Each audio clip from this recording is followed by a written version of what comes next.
The ship was hideous. At the center of the Zoroth command chamber, Admiral Sir Valak stood with his forearms clasped behind his back, the iridescent sheen of his skin shifting in soft waves of violet and blue under the crystalline glow. His slitted pupils tracked the feed playing across the vertical display pillar, a transmission clearly intercepted showing the launch of a human vessel from Europa's orbit. The first laugh came sharp and nasal from a junior officer near the lower tier. It broke the silence like a dropped blade.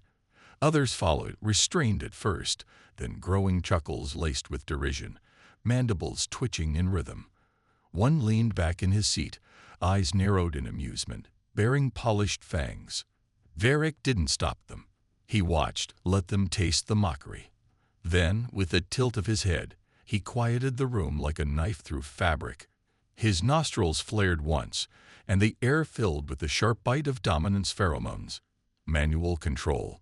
Vorik muttered, narrowing his eyes. In this era, the ship looked like it had been welded in a cave. No symmetry, no composite alloys, exposed seams, and a pair of manual seats bolted into what passed for a cockpit. The gathered officers exchanged sideways glances, a few chuckles rolling through their ranks. The scent of disdain was thick.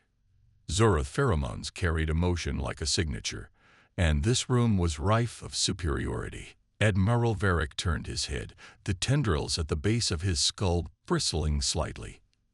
Their desperation is quaint.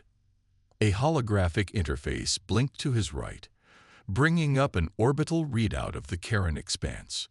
Around him, the strategic core of the containment fleet operated in silence. Officers of varying rank and caste monitored stations along tiered platforms. All Zoroth, all bred from heritage lines marked by generational merit. Their skin glowed with bioluminescent tracers, each hue signifying rank, each line a genetic inheritance. No one questioned Valak. His rise had been swift and brutal, earned through the extermination of 3 insurgent colonies in the Dromath cluster. Once, during a war tribunal, he'd silenced a witness by folding their windpipe mid-sentence. He had no use for theory. He admired outcomes. "This is what they send us," Varric said, eyes locked on the image of the crude vessel drifting from Europa's orbit. Not a fleet, not a statement, a single prototype wrapped in scaffolding and hubris. The room didn't respond. The lack of rebuttal was agreement enough. Above them, in the Imperial Council Hall, suspended in geosynchronous orbit over Z-Caris, the full broadcast was being replayed to the counselors, each a towering figure in flowing cerulean robes, their bodies suspended in partial levitation, long digits steepled in ceremonial stillness. They watched with the patience of a species that measured time in centuries, unblinking, bored. One of them, Chancellor Kalath, a thin figure with elongated mandibles and coat-colored eyes, waved a claw dismissively. "The humans are still playing war like it's a game of claws and stones," he said. "Let them test their little machine. Their border growth has been erratic." Another counselor interjected, a heavier male named Vostren.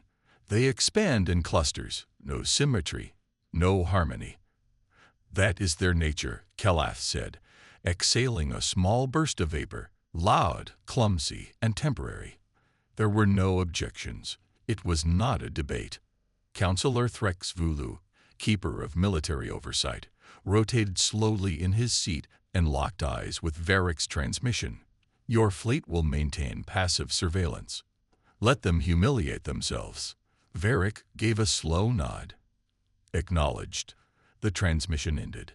Europa's orbit was silent, broken only by the faint thrumming of gravity regulators and solar relay stations. No speeches, no flags, no crowds, just a short-range transmission confirming system clearance, and a single green light on the launch deck interface.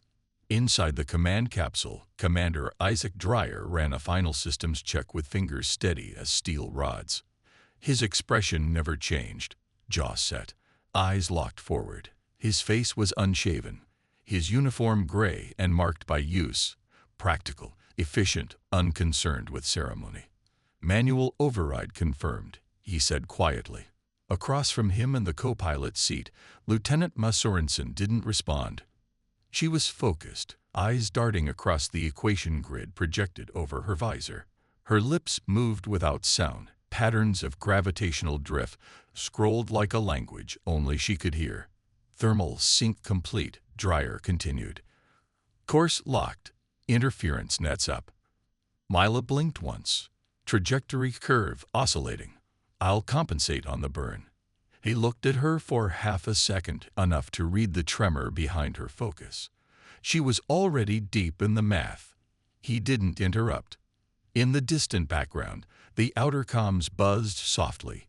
Conversation between two strategists inside the Europa station's defense ring. If this works, one voice said, hushed, it changes everything. The other replied, if it doesn't, no one will even know she existed. The Minerva 1 launched with a burn so quiet it barely stirred the ice plume beneath the platform. Its body lurched forward in a graceless arc, masking its trajectory behind a wash of pre-scrambled signal drift and false telemetry bursts. Inside, Mila adjusted the resonance filters manually. 6 months of AI testing had ended in screaming feedback loops as thermal overruns. The system rejected logic. It responded only to instinct.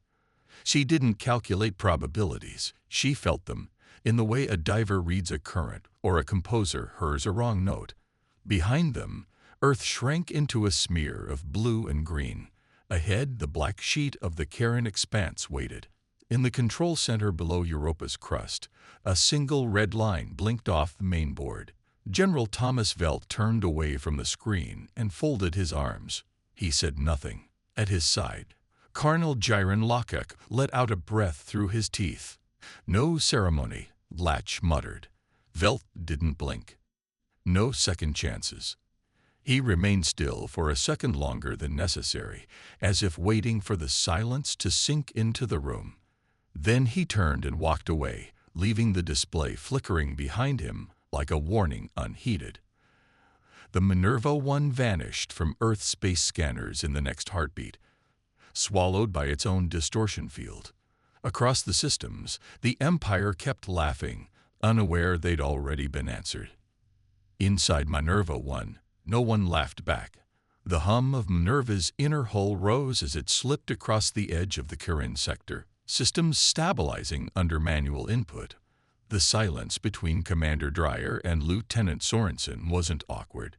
It was calculation, tension without panic, just two minds preparing for something the galaxy didn't yet understand. Vector drift stable at 0.92. Dreyer said, his voice low, eyes locked on the forward display. He didn't blink, didn't move. His right hand hovered near the pitch trim, but never touched it, cross-field oscillations tightening. Ma replied, her gaze unreadable behind the reflection of shifting numbers dancing across her visor. I'll need 3 more seconds before the next adjustment.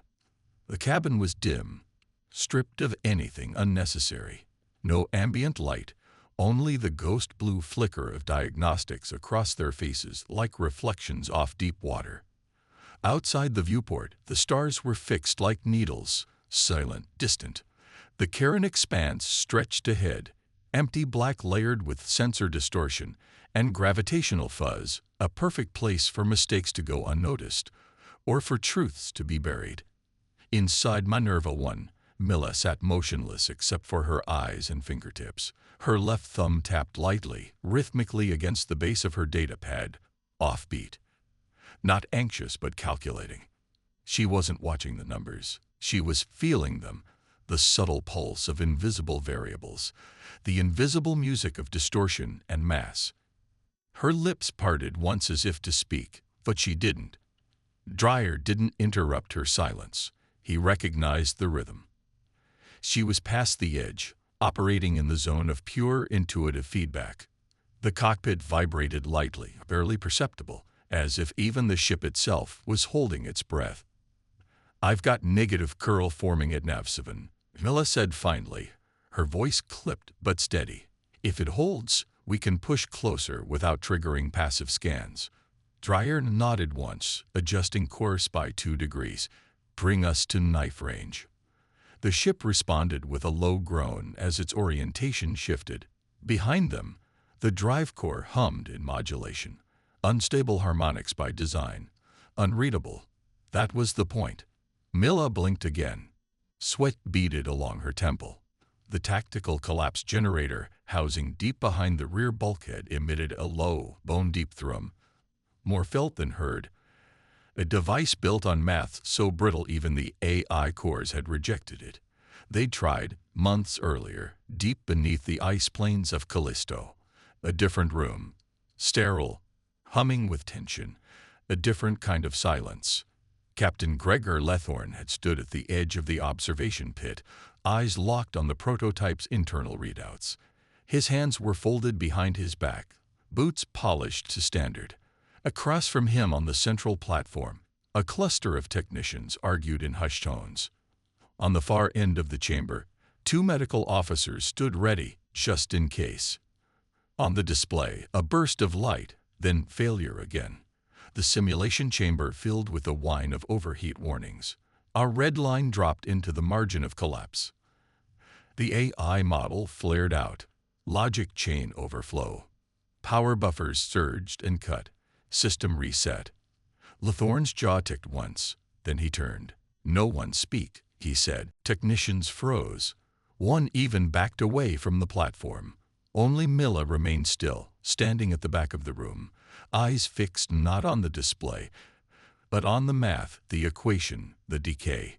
She lifted her hand slowly, fingers forming a shape in the air as if sketching a waveform. "I don't think it's about controlling the vector," she said. "I think it's about trusting the decay." Thorne stared at her. Back in the present, Dreyer tapped a sequence on the auxiliary board. Reactor modulation stabilized. "Your window just opened." Milla didn't reply immediately. Her fingers moved in a tight circle above the console, trailing a new path across the resonance map. The lines responded not algorithmically, but like a ripple on a pond matching a spoken word. "Give me 12 seconds, she said. "Then initiate pulse sync at 1.23, 23 offset." Confirmed. The Minerva 1 coasted, running silent, feeding junk signals back across the interference layer to mimic propulsion instability. Their approach wasn't stealth. It was noise, the right kind, designed confusion. Tactical misdirection at the edge of pattern recognition. "You've got a clean field ahead," Dreyer said. "Not clean," Milla replied. "Just layered in distortion." Dreyer looked at her briefly. Her jaw was tight, her eyes distant. But there was no hesitation, no self-questioning, just focus. He trusted her, not in the way command trusted field operatives or how officers trusted simulations. It was simpler. He knew that whatever she was seeing, the math, the variables, the instinct, was real, even if it didn't make sense to anyone else. He'd seen her collapse twice during training, not because she was weak, but because the system demanded it. The tactical collapse generator didn't process instruction. It processed intuition, and no algorithm could keep up with instinct that moved faster than logic. Milla's hand stilled. Her breathing had changed, slower now, controlled. She was calibrating herself more than the system. Dreyer watched her without comment. "Ready," she said. Dreyer gave a short breath, eyes scanning the readout one last time. "Copy." He reached for the override lever, fingers wrapping it with quiet precision. There was no countdown. He pulled. The sync pulse rippled through the Minerva's hull. For a moment, nothing happened. Then the TCG gave a low pulse, like steel cracking underwater with a pressure you could feel in your teeth. The data feeds didn't spike. They veered sideways, lines skidding across the display like oil on water. Ma flinched, just slightly. "Containment holding." Dreyer confirmed. "We're through the drift curtain." Milla leaned back, exhaling again, her eyelids low. In the moments of silence that followed, a low chime echoed from the secondary console. "Proximity warning, faint wide range again." Dreyer leaned forward. "Zorathnet ping." We're inside their scan envelope. Milla sat up straight. Her hands moved again, tracing decay patterns through overlapping waveforms.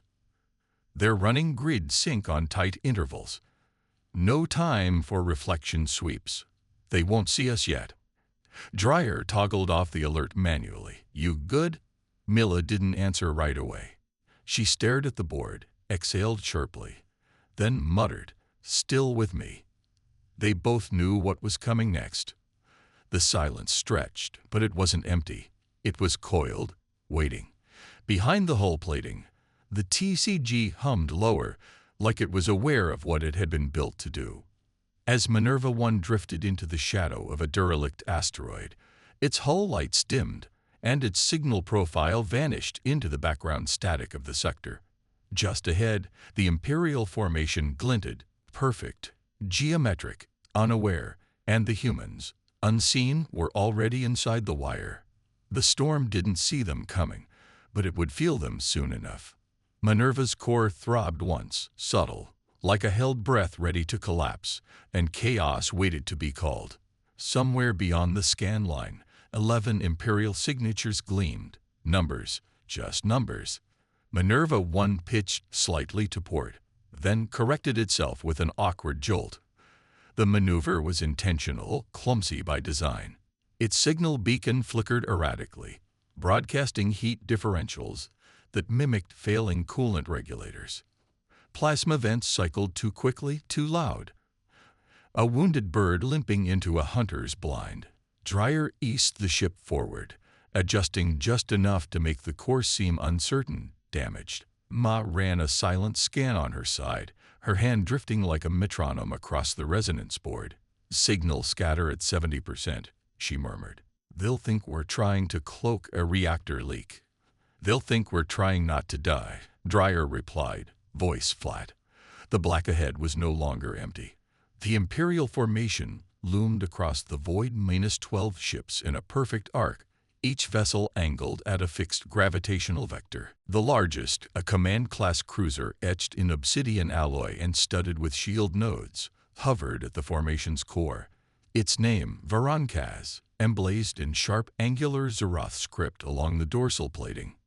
On board the Varankaz, Subcommander Kellier held his lower set of arms over the navigation sphere, while his upper hands hovered over the input glyphs.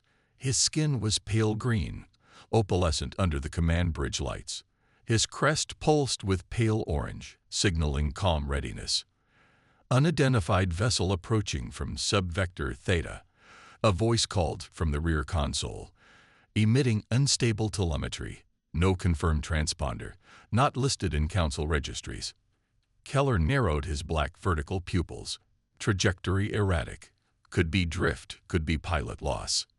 Kellier's secondary jaw clicked softly. Looks human. The main hollow screen shimmered, projecting the ungraceful motion of the Minerva 1. It wobbled in real time, stuttering like a drunk shuttle caught in an unstable gravity well. Admiral Sir Varric's image materialized over the internal bridge comms, translucent but sharp. Visual acquired, Varric said. His voice was calm, detached.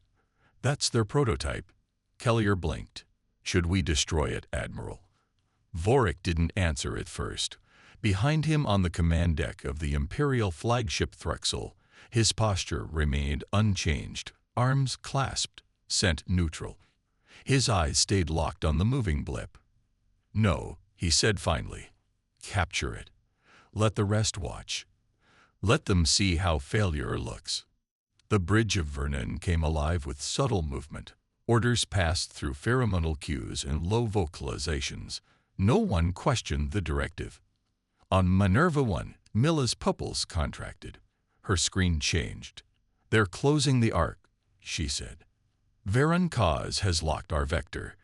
Timing's ours now," Dryer muttered. He didn't sound excited. He sounded certain. Mara's fingers slid across the board, isolating gravitational patterns along the cruiser's perimeter. The shield lines were too clean, optimized for external frequency absorption, but at Nav 6, a deviation appeared, small, flickering, oscillating faster than the shield could compensate. "There," she whispered. "There's a fold in the sheath. Internal graviton layers compensating unevenly." "How deep?" 17 layers in, right behind the main core. Drya nodded. "Fire when you're ready." Milla didn't hesitate. She aligned the pulse, fingers moving in careful, surgical patterns. Her thumb hovered for less than a second. Then she pressed. The tactical collapse generator pulsed. It wasn't loud. It didn't flash. There was no dramatic effect inside Minerva 1, just a subharmonic vibration, a pressure shift so low it bordered on subconscious. On board the Varankaz, a technician froze mid-sentence. His chair creaked as he turned toward his console, where the power grid display had fractured, splintering into contradictory values. "Sir," the primary reactor read out. A low rumble passed through the bridge. Not mechanical, gravitational, the kind of pressure that made equilibrium feel wrong. Kellier stood. "Stabilizers." No impact detected. But someone screamed. Another lurched sideways, clutching at the navigation sphere as it spun freely. A sensor officer backed away from his console. Mandibles flared wide in shock. The bridge lights flickered, first white, then a flickering violet that didn't match any known alert code. At the aft engineering station, an officer fell backward, clutching his chest as the artificial gravity inverted, then reversed again. Deck plating buckled. Ceiling beams flexed. One of the consoles exploded in a brief arc of white light, then silence.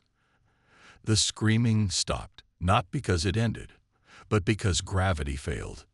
Chairs floated. Bodies tumbled. One officer slammed into the ceiling before vanishing mid-fall. The last thing he said was a question. "What is that?" The Varankars twisted. A ripple shimmered across its hull like glass under pressure. Then silence. It didn't explode. It didn't break apart. It folded slowly, grotesquely, as if being drawn inward from its own spine. Hull plating curved inward. Lights winked out in sequence. Bulkheads disappeared one after another, sucked into a point that had no color and no sound. It collapsed into itself, pulled toward a gravitational null that didn't register on any instrument. On the bridge, Kellier tried to speak, but no sound came. The floor beneath him wasn't there anymore, and then it was gone. Not debris, not shrapnel. Gone. On Minerva 1, Milla's breathing was uneven. She hadn't blinked. Her hand hovered over the board, fingers still twitching slightly from the pulse. Her voice was dry when she spoke, like she hadn't realized she'd stopped breathing. Dryer watched the spot where Varankars had been. "Target's gone," he said. "Completely gone." On the Zoroth fleet, confusion erupted. The command bridge of the Threxel lit with alerts. Vorik stood absolutely still, eyes focused on the void. "What was that?" A sensor officer muttered from behind. No one answered. A few heads turned. One officer stepped back from his station, as if the silence might spread. On Minerva 1, the pulse stabilizers cooled down, letting off a faint hiss of vented heat. "They didn't see it," Milla said, her voice nearly a whisper. "No," Dryer replied. "They felt it." The fleet hesitated. Tiny nudges appeared in the formation, like a predator flinching at a sound it didn't understand. Inside each Zoroth vessel, the same question echoed in silence. What just happened? Minerva 1 did not move.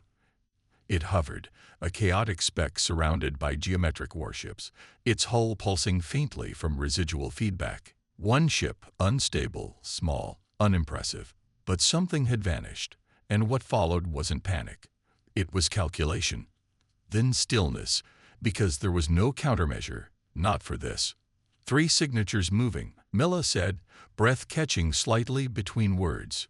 Cruisers, no, frigates. Lighter hulls. They're advancing. On the Minerva 1's console, the Zoroth formation shuddered.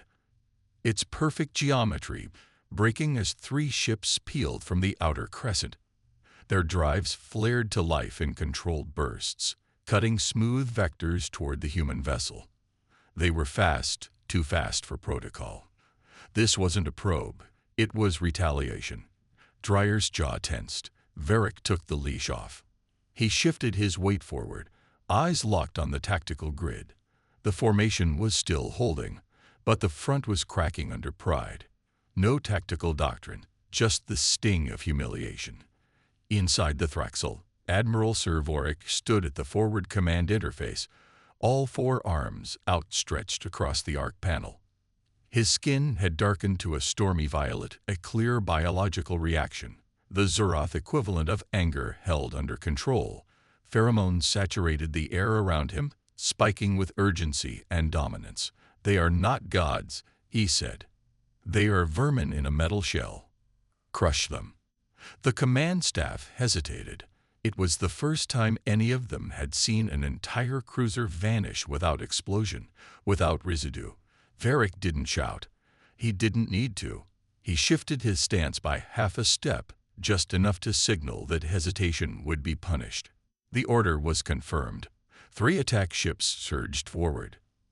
On Minerva 1, Milla's pupils flicked between readouts. Her hands moved, but slower than before, just slightly, not from doubt but strain. Her breaths were audible now, measured and tight, like a runner managing their pace mid-sprint. "They're using different shielding profiles," she murmured. "Fractal dispersion.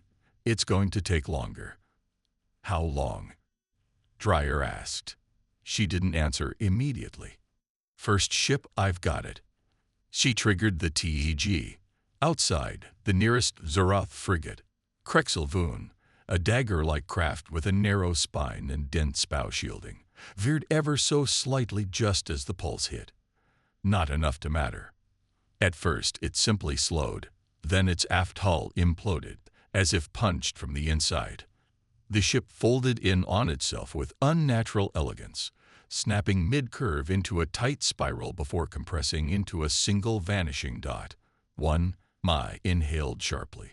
Second ship, different resonance. "The sync isn't holding." She swiped the input array, recalculating as the second frigate, Dil Shen, banked hard to avoid the remnants of its counterpart.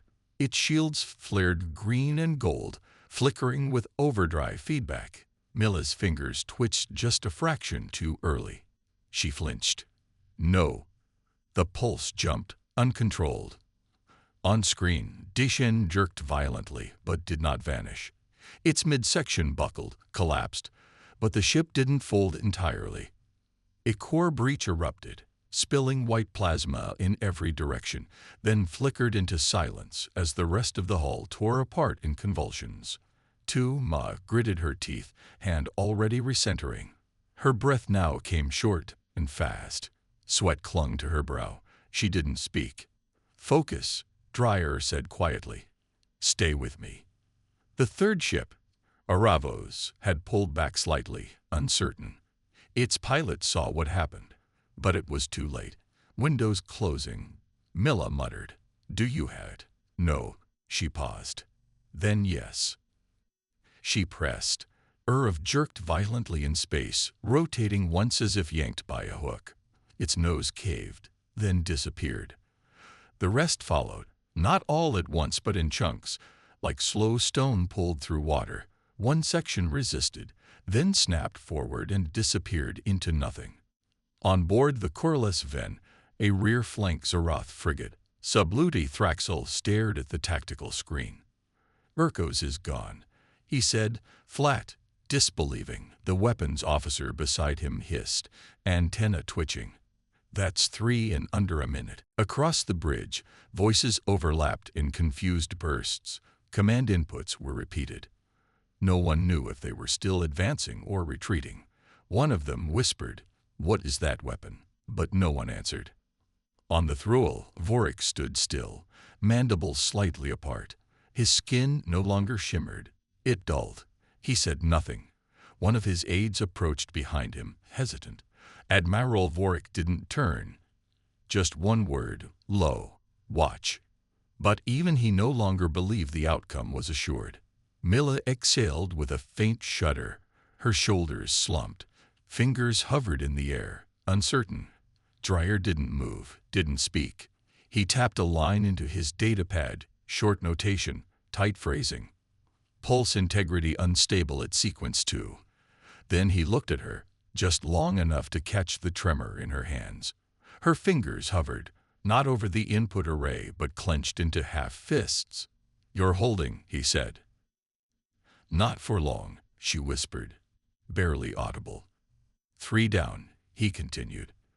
9 left, formations destabilizing. He gestured to the screen. The Zoroth arc had bent inward, minor shifts, almost imperceptible, but enough for him to see it. And then he saw something else. "Wait." He leaned forward, magnifying the signal frequencies between the remaining ships.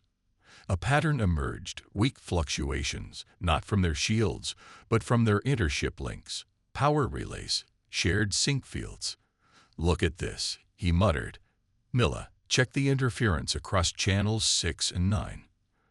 She blinked slowly, trying to focus. Her fingers obeyed, sluggish but accurate. "What am I seeing?" she asked, voice quiet.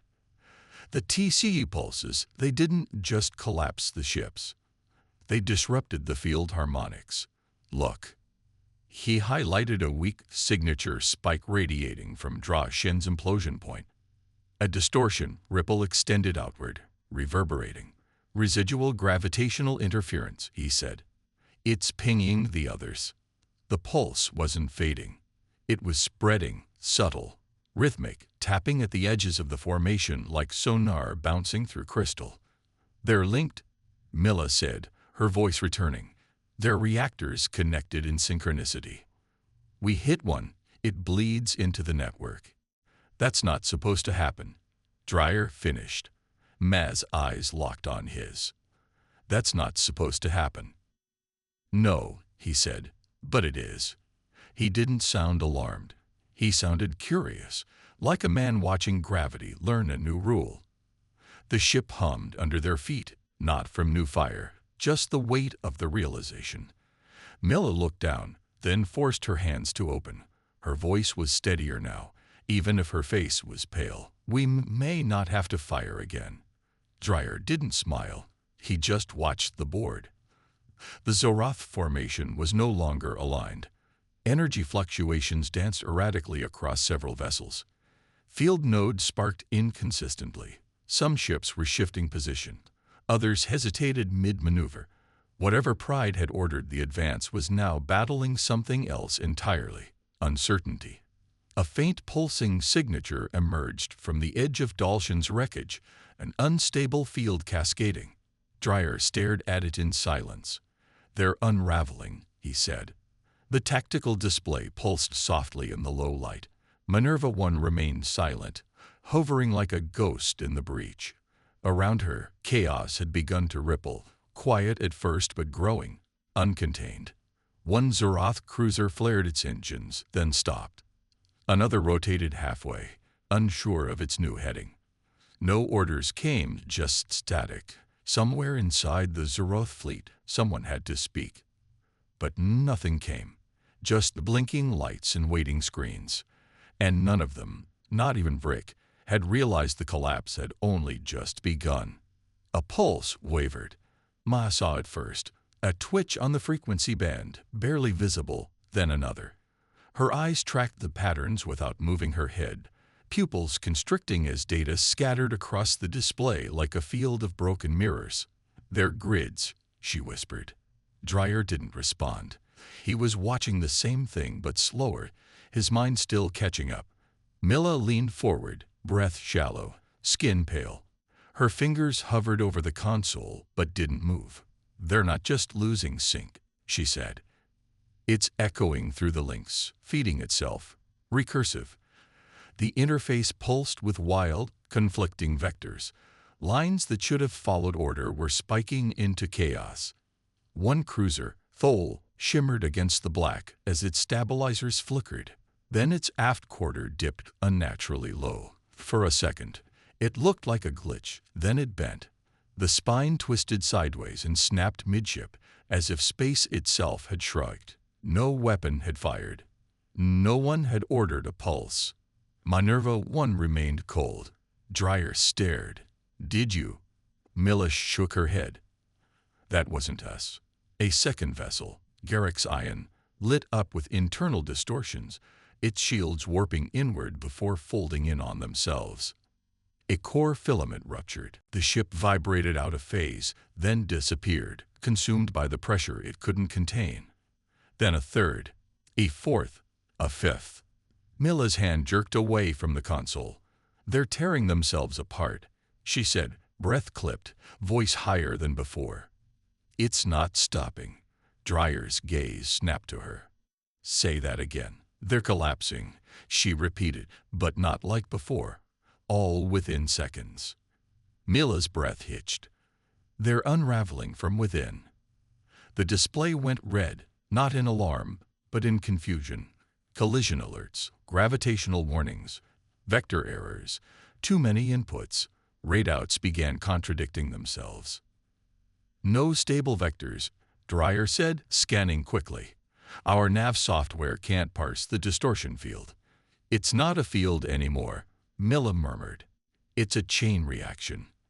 Chunks of hull, massive, glowing, twisted, began to drift into the lanes of the remaining Zerath ships, except they didn't drift. They moved with momentum that shouldn't exist, not consistent with thrust, not gravitational. Dreyer looked at Milla. "Is this the generator?" She shook her head again, slower this time. "It was. It's not anymore." Then she raised her eyes from the board. Her voice was distant, thin. "It's no longer us." Outside, a heavy cruiser, Voluke, attempted to retreat. It rotated hard, thrusters flaring blue-white as its engine spun up. The burn cut a sharp line across the debris field. For a moment, it gained distance. Then the wreckage responded. One large fragment, part of Droshen's engine housing, pivoted mid-drift as if sensing the cruiser's vector. It shifted unnaturally. The cruiser passed too close. The distortion zone snapped closed. Vulan C jolted, momentum yanked off course. It twisted in real time, buckling from the prow to the engine deck. The bow vanished first. The rest followed like a chain of dominoes falling into vacuum. Not vaporized, just removed. "They're reacting like prey," Dreyer muttered, "but the trap's already sprung." He adjusted the display, voice sharp now. "Try to map a clean path through the wreckage, anything we can call stable." "There is no stable." Milla snapped, eyes wide. "Every new movement rewrites the whole field." Dreyer's fingers tightened on the edge of his console. Another Zeroth vessel, Jekver, a support ship with narrow stabilizers and no primary cannons, fired thrusters in the opposite direction. It tried a high-speed exit, vectoring upward to escape the growing distortion. It made it 50 kilometers. Then a wave of fractured gravimetric pressure rolled outward from Fulvra's implosion point.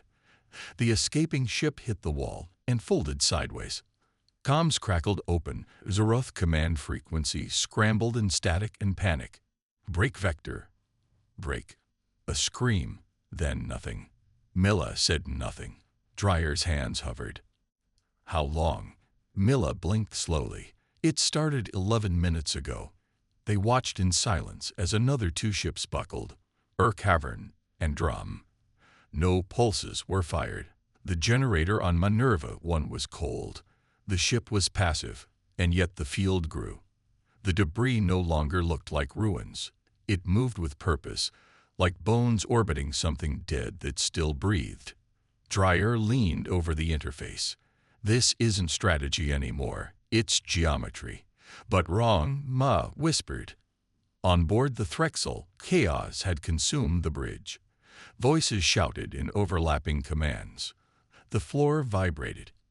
Instruments blinked false data. Admiral Varick remained still, but his arms now rested at his sides, not on the command arc. The rage was gone from his skin, replaced by a dull, dim glow. "They're cascading," said one officer, panicked. "The grid is corrupted." "Then shut it down." Another barked. "We can't. Reactors are locked in collective loop. Interlinks are broadcasting active sync patterns. Cut the relays." "Sir, if we cut relays, no." "Do it." Too late. On the outer wing, a battle cruiser, Jolleth, fired its main engines. A full burn, desperation. It tore across the field, clipping the edge of the unstable zone. It didn't vanish instantly. That made it worse. It twisted in real time, stretched like molten metal. The hull elongated, screamed across every comm band in a chorus of frictionless shearing. Then the rear collapsed, dragging the rest like cloth caught on a hook. The scream cut off. "We didn't fire," Dreyer muttered, more to himself than to Milla. "And they're still going." Dreyer leaned back. "How many is that?" Milla spoke slowly, like sleepwalking. Minerva's core clock froze at 11:43. No alarms, no chime, just stillness. And there was nothing left. The void was filled with motion, but no ships. Only spirals of debris moving in patterns too complex to chart, fields of fractured matter still hot, still dense, now too unstable to map. The Minerva 1 hovered in silence. The interface tried to recalculate, failed again, then froze entirely. No AI could process it.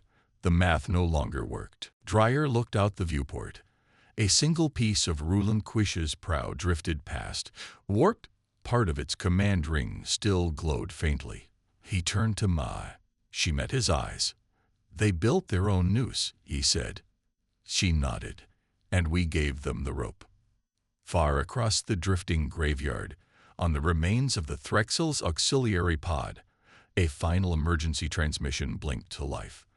Admiral Sir Varric, blood at the corner of his mandible, stared into a static-ridden feed.